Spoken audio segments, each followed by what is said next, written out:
इसमें हम आज पढ़ेंगे बस की यात्रा।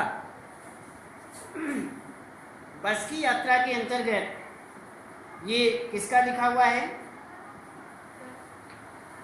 व्यंग्यात्मक, व्यंग भरा लेख है। इसमें व्यंग दिया गया है। कहते हैं ना, जिसको आप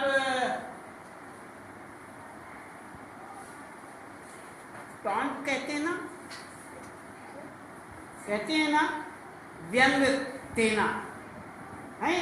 तो इस तरह से कोई बात कहते हैं, कोई पढ़ने में जरा होशियार है या कम होशियार है, तो उसे व्यंग देने के लिए क्या कहा जाएगा? वाह, बड़े होशियार हो। कह तो दिया कि बड़े होशियार हो, बहुत होशियार हो, लेकिन वास्तव में हमने ये कहा है कि आप बहुत बड़े होशियार हो। नहीं, ये कहा है कि आप इतने होशियार नहीं हो। तो इस तरह से व्यंग्यात्मक शैली का प्रयोग करना, ये इस लेख के अंतर्गत यही दिया गया है। इसीलिए हम इसमें बस की यात्रा,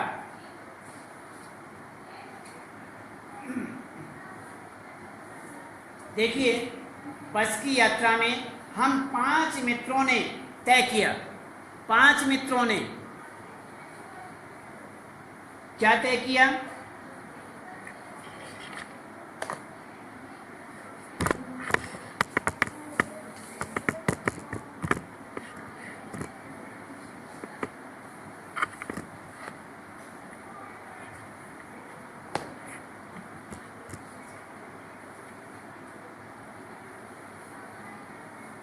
इसमें 5 मित्रों ने तय किया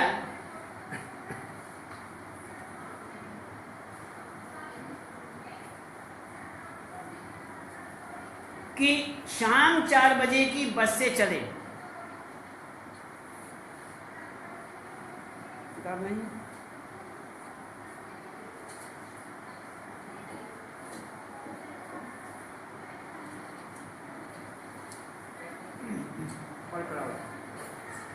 जोर से पढ़ना। आज मेरे लिए किताब। शाम 4 बजे की बस से चले। इसी कंपनी की बस सतना के घंटे भर बाद मिलती है, जो जबलपुर की ट्रेन मिला लेती है। सुबह घर पहुंच जाएंगे। हम में से 2 को सुबह काम पर हाजिर होना था, इसलिए वापसी का यही रास्ता अपनाना जरूरी था। लोगों ने समझदार आदमी इस शाम बैठ जाओ।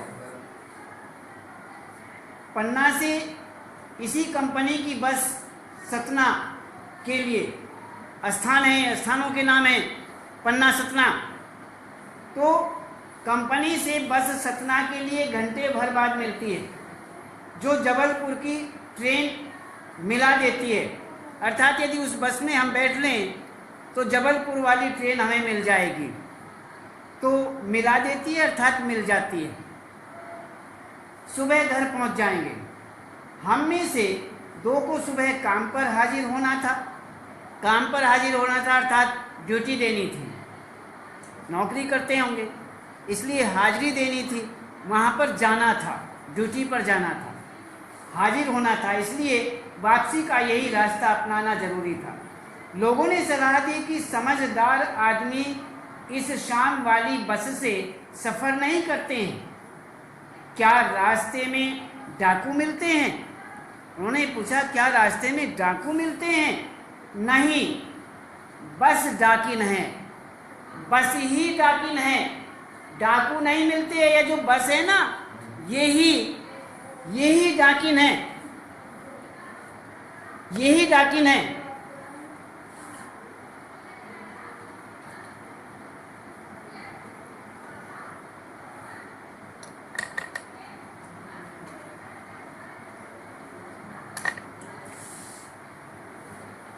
इसी को डाकिन बता दिया। किसको? बस को, कि यही डाकिन है।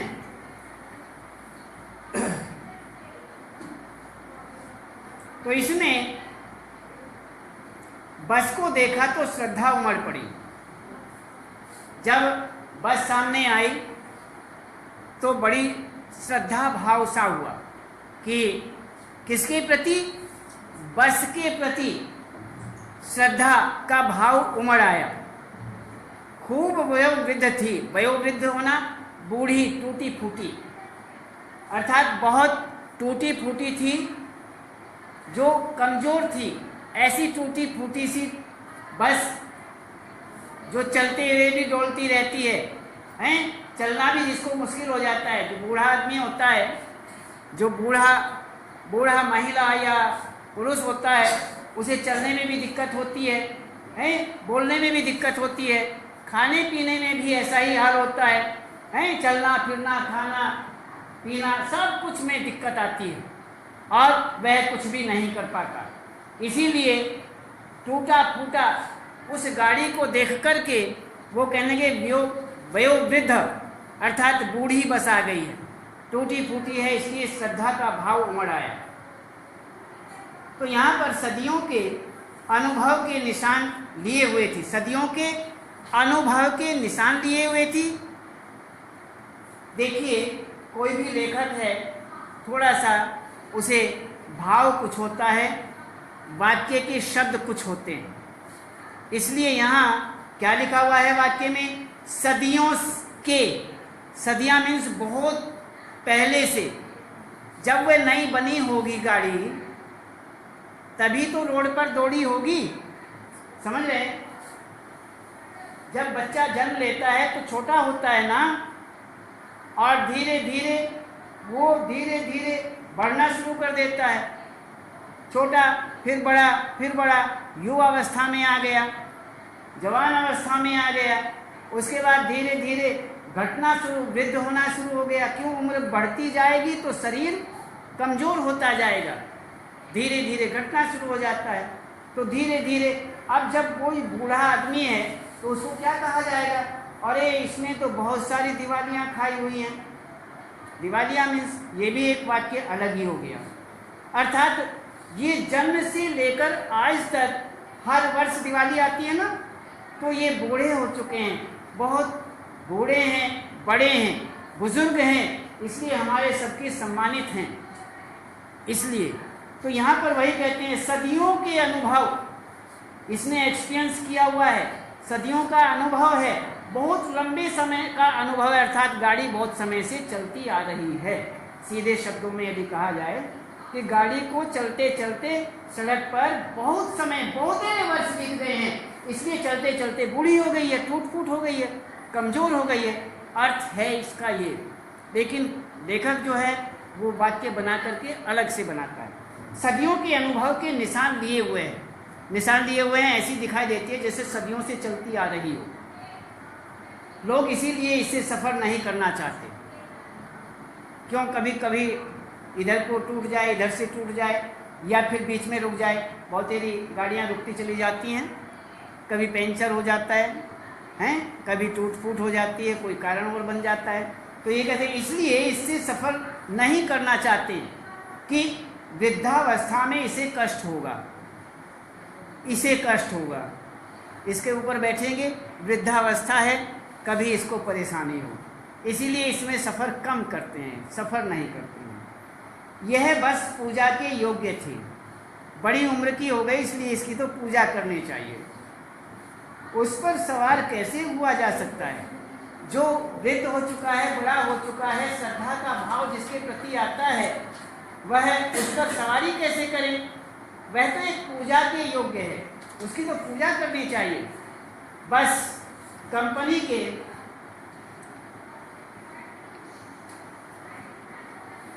आप पढ़िए, जोर से पढ़िए। बस कंपनी के हाथ में ले ले किताब। भी उसी बस से बार बार किसी को कहना ना पड़े, हाथ में किताब को लेकर के तब पढ़ें। भले आपको दिखाई देता हो तो भी हाथ में किताब लेकर के तभी पढ़ें। नहीं है कि अभी चलेगी, हमें कहाँ कहीं तो हम देखना चाहते हैं, अपने आप चलती है, यह हाथी और कैसे चलेगी? गजब हो गया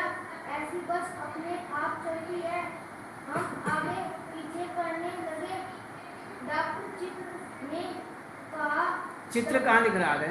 मित्र ने कहा, डरो मत, मैंने चलो। सोचा है चित्र कहाँ से आ गया बीच में।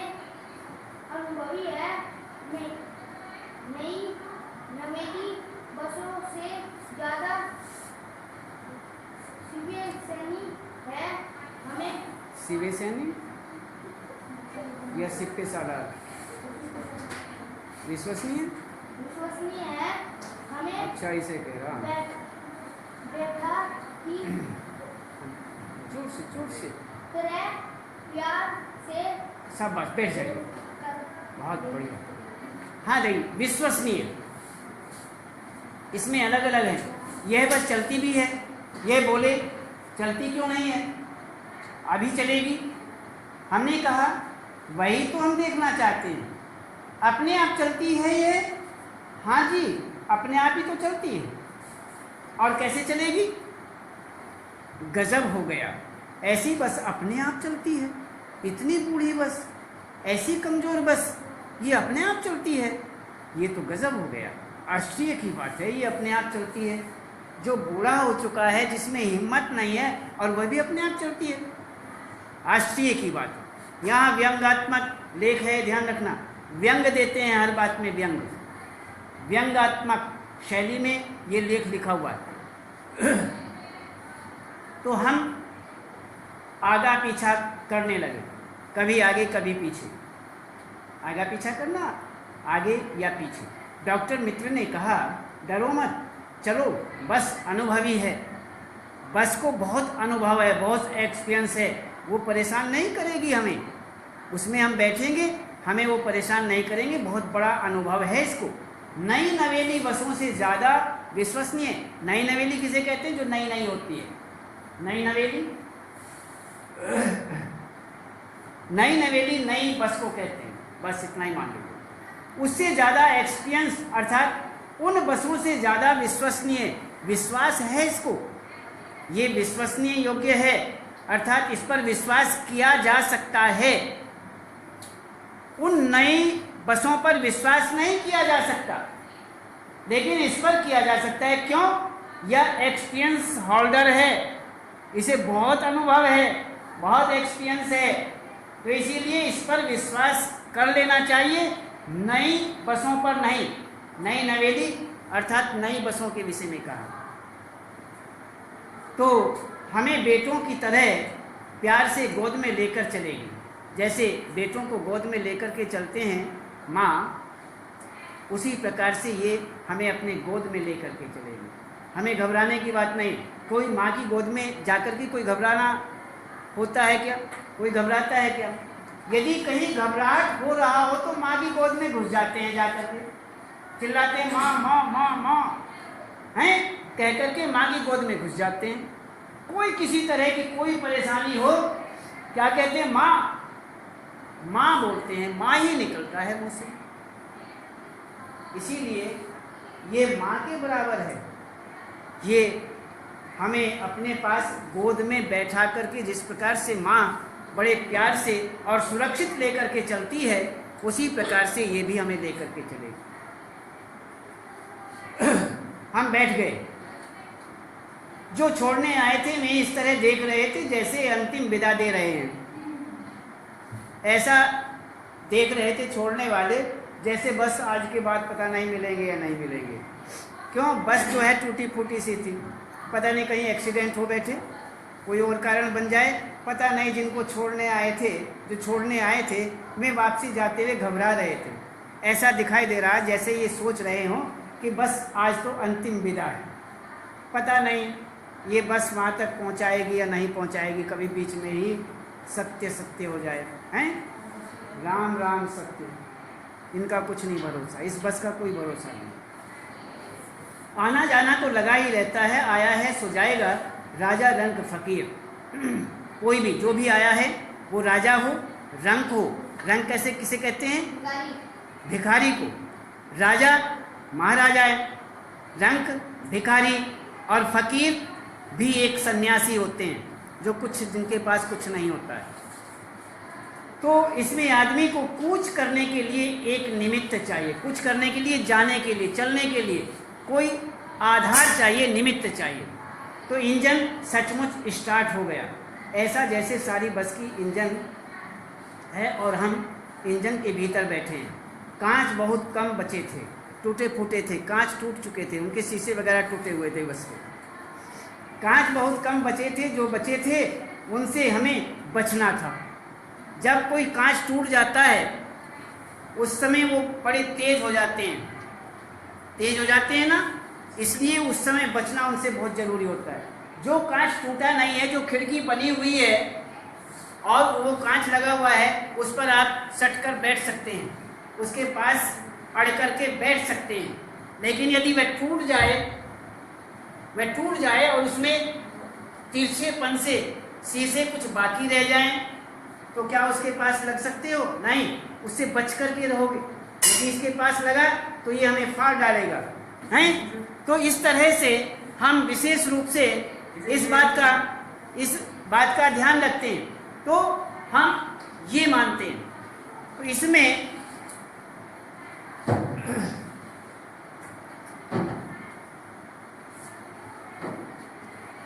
बचना था, फौरन खिड़की से दूर सरक गए।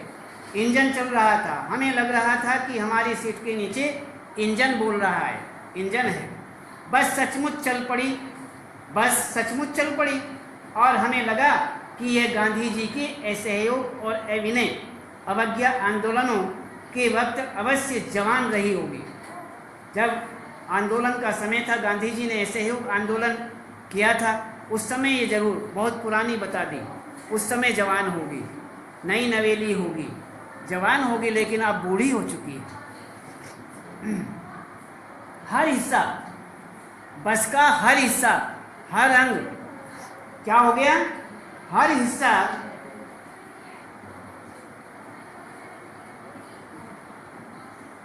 दूसरे से असहयोग कर रहा था, अर्थात सारा ही टूटा फूटा हो रहा था, पूरी बस टूटी फूटी थी, पूरी बस सविनय अवज्ञा आंदोलन के दौर से गुजर रही थी। सीट पर बॉडी से असहयोग,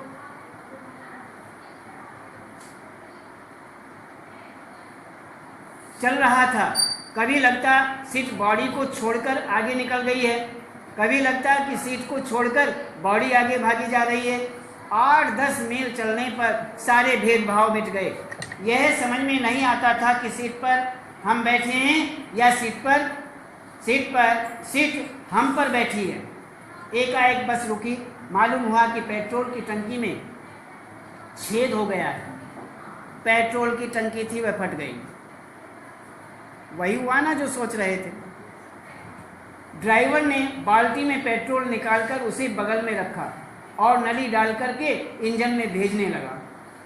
अब मैं उम्मीद कर रहा था कि थोड़ी देर बाद बस कंपनी के हिस्सेदार इंजन को निकालकर गोद में रख लेंगे और उसे नली से पेट्रोल पिलाएंगे, जैसे माँ बच्चे के मुंह में दूध की शीशी लगाती है। बस की रफ्तार अब 15-20 मील हो गई थी। मुझे उनके किसी हिस्से पर भरोसा नहीं था। आप पढ़िए, आप पढ़िए, जोर से पढ़ना सब, बस पढ़िए, जाने दो, चलिए जाने दो, पढ़ते रहिए। मुझे उसके किसी हिस्से पर भरोसा नहीं था।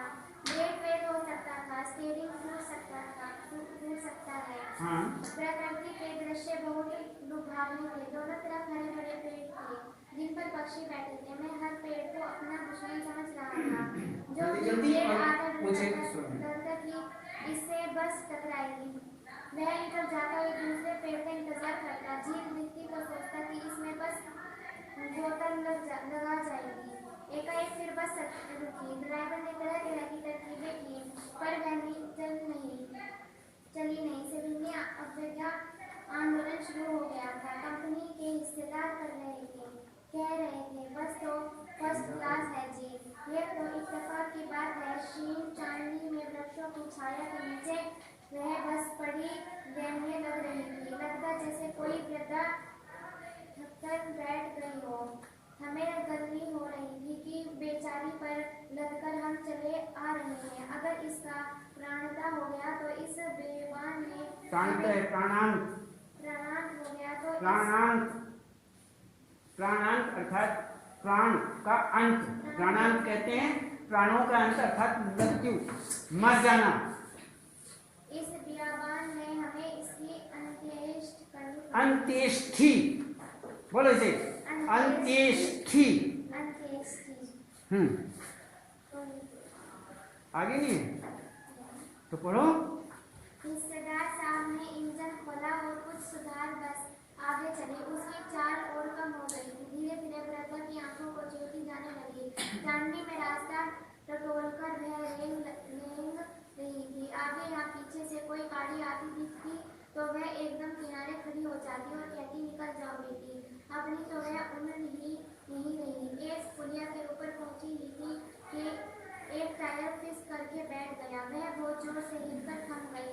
अगर स्पीड में होती तो उछलकर नाली में गिर जाती। मैंने उस कंपनी के हिस्सेदार की तरफ पहली बार श्रद्धा भाव से देखा। वह टायरों की हालत जानते हैं, फिर भी जान हथेली पर लेकर इसी बस में इससे सफर कर रही है।